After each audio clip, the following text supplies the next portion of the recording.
Μια θερμή καλησπέρα σε όλους σας. Ευχαριστώ ταπεινά για την παρουσία σας. Είμαι η Ελένη Κανταράκη και είμαι εκπαιδεύτρια στα ΙΕΚ ΑΚΜΗ. Ευχαριστώ θερμά τους σπουδαστές που βλέπω όλους, που εκπώνησαν κατά τη διάρκεια του εξαμήνου κάποιες εργασίες και αυτές ήρθαμε να σας παρουσιάσουμε εδώ. Με λίγα λόγια θα σας δείξουμε κάτι από τον κόπο μας, κάτι από την επιστημοσύνη μας και κάτι από τα επαγγέλματα τα οποία έχουμε επιλέξει να κάνουμε. Δεν θα σας καθυστερήσω καθόλου. Θα δώσω το λόγο στη συνάδελφό μας την Κατερίνα, έτσι, και όλα θα εξελιχθούν μια χαρά. Ευχαριστώ θερμά εκ των προτέρων.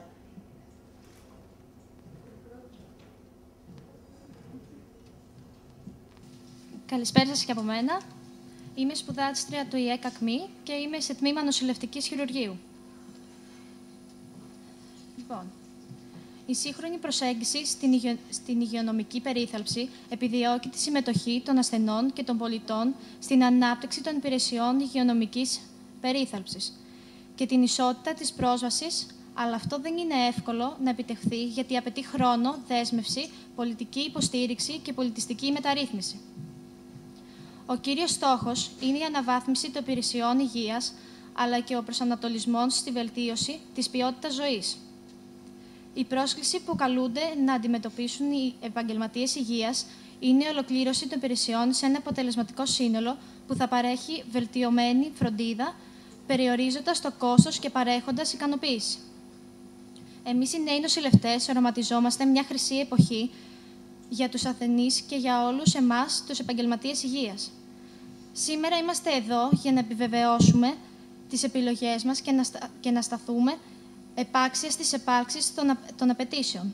Είμαστε εδώ για να μάθουμε, αλλά για να μεταφέρουμε γνώσεις σε εσάς, τα αξιοσέβαστα στο ακροατήριο και τους συμφοιτητές μας. Θα σας παρουσιάσουμε 3 εργασίες που εκπονήσαμε κατά τη διάρκεια του εξαμήνου.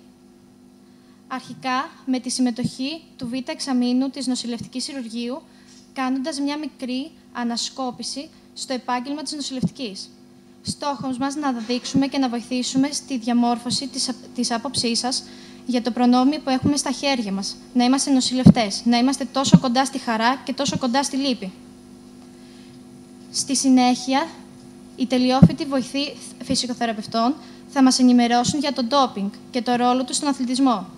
Ένα θέμα που είναι πάντα στην επικαιρότητα και έχει στοιχήσει τη ζωή αρκετών αθλητών ανά τον κόσμο.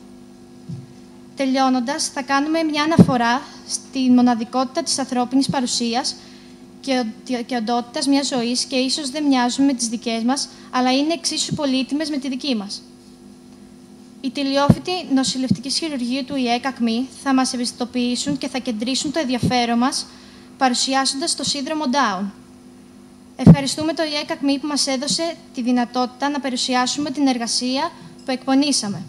Ευχαριστούμε τους καθηγητές μας, ευχαριστούμε τους συμφοιτητές μας και ευχόμαστε καλή σταδιοδρομία.